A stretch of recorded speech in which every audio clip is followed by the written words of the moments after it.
Hi, everybody. Welcome back to Black Girl Who Manifests. If you are new here, my name is Sasha. Welcome aboard. This is a journey through African spirituality, manifestation, and a variety of spiritual subjects. So in this particular video, I wanted to talk about the demonization of African spirituality, the origins of it, the misconceptions, the stereotypes, where they come from, and how it's so exciting in today's times that we are restructuring how we think about African spirituality. So across Africa, before colonialism, spirituality wasn't something you did like once a week, right? It was woven into daily life. It was how people understood the land, ancestors' health, wealth, even justice. And in many cultures, the ancestors were not gone in some faraway land. They were still present, guiding the living. The rivers, the trees, the skies, they all carried meaning. So spirituality, indigenous spirituality, was about balance, keeping harmony between people, the environment, and the unseen world. But that deep connection became the very thing that outsiders targeted. So over time, what was sacred for us was twisted into something sinister. So African spirituality was more than ignored. It was deliberately demonized. And that's something I want to touch on today. So when Arab traders, Christian missionaries, and, European colonizers came to Africa, came to the continent, they didn't meet people without religion. They met communities with like rich spiritual traditions. But the problem is, those traditions did not look like what they, had, like Islam or Christianity. No like churches, cathedrals, single founder, they saw shrines, they saw altars, they saw traditions, oral and written, they saw divination, drumming, dance, invocation, the list goes on. And because these practices didn't fit the mold, outsiders labeled them as primitive, pagan, even demonic. And that wasn't some innocent misunderstanding of culture. Not at all, to be honest. It was the first step in delegitimizing entire cultures. So during the transatlantic slave trade, enslavers and missionaries used demonization as a weapon. So just imagine millions of Africans ripped from their lands, then told their gods were devils. If enslaved people could be convinced that their own spirituality was evil, they were easier to control, essentially. So conversion became part of breaking that resistance. So this is why in, slave plantations across the Americas, drumming, spiritual ceremonies were banned, outlawed. Even African priests and spiritualists were targeted too. And, the logic was clear if you get into the minds of them, right? Cut people off from their spirit and you cut off their strength. On the continent itself, missionaries often worked hand in hand with colonial governments, and shrines were burnt. Sacred objects were destroyed, and traditional priests were ridiculed. So take the Luhya people of Kenya, for example. That's my tribe, my ancestral group. So long before Christianity came, let's say in late 1800s, early 1900s, the Luhya people already believed in a supreme creator. So some clans, so those are like sub-tribes within the Luhya group. Some called them the Were Kahaba. So that's the giver of life and blessings. Some called the supreme creator Nyasaye. And ancestors were seen as the mediators between humans and the supreme creator. But then, of course, the missionaries arrived. They dismissed this belief as pagan, as dangerous, and they claimed the Luhya didn't know God until the Bible was introduced. even though their entire spiritual worldview was already centered on a creator.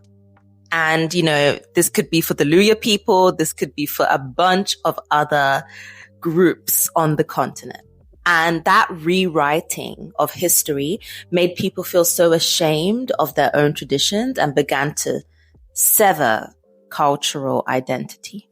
So essentially what I'm trying to get at here in this video is that calling our traditions demonic is not just about like religion and conversion. It's political. It's politics. So if you label people's entire worldview as evil, you can justify conquering them, right? Colonization was framed as salvation. I've heard many times from people saying that, colonization was technically a good thing. And taking land became or was seen as civilizing. That was the thing, to civilize people. And forcing conversion became a rescue effort. And writers, explorers of the time painted Africans as living in a darkness, painting the spirituality as savagery. Books, newspapers, early movies spread all of these stereotypes everywhere. So the demonization was propaganda, and it cleared the conscience of colonizers while breaking the pride and the self-worth of the colonized. So despite all of that pressure, African spirituality survived. That's the positive thing in this. And how? Through creativity, through resilience. Enslaved Africans in the Caribbean and the Americas had to blend their traditions with Christianity.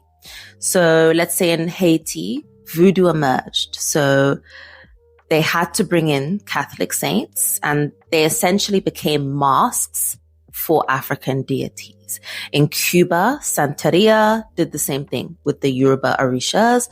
Brazil, Candomblé preserved West African rituals under the guise of Catholic practice. So you see, it had to be covered, and it was essentially a survival strategy. So on the surface, to colonizers, it looked like Christian devotion, but beneath that, the spirits remained African. So the legacy of demonization is still there today. Many people of African descent were raised to fear their own traditions, right? I know I was. And using terms like juju, voodoo, witch doctor, witch, wizard are still used as insults. And even within the Black church, African spirituality is often dismissed as dangerous, backwards. And, that's the power of centuries of propaganda. It makes people reject their own heritage. So let's be positive. It's been a lot of negative energy coming at you, but, times are changing. So that's the good thing. Scholars, healers, everyday people are reclaiming what was lost, which is beautiful. So instead of seeing African spirituality as superstition, they're recognizing it as philosophy, psychology, real science. We are very lucky in this generation. We have books, podcasts, YouTube channels helping people rediscover this truth, and practices like ancestor veneration, Ifa divination, Kemetic spirituality, like across the board, they're no longer being whispered and hidden. They're being loud, they're being celebrated and pushed to the forefront. So again, I'll repeat this. How was African spirituality demonized? It was labeled evil to make colonization and slavery easier to swallow. It was attacked to break the spirit of our people. But what cannot be erased is that it did survive. And today, more and more people are returning to it with so much pride. So just remember, African spirituality is not demonic, it's ancient, it's resilient, and it's still alive. So if you would like to dive a little bit deeper, I've left some powerful books and videos in the description, just some extra resources, some that I have pulled from to make this video as well, and explore them for yourself and begin unlearning the lies and, pushing yourself more towards your cultural awakening.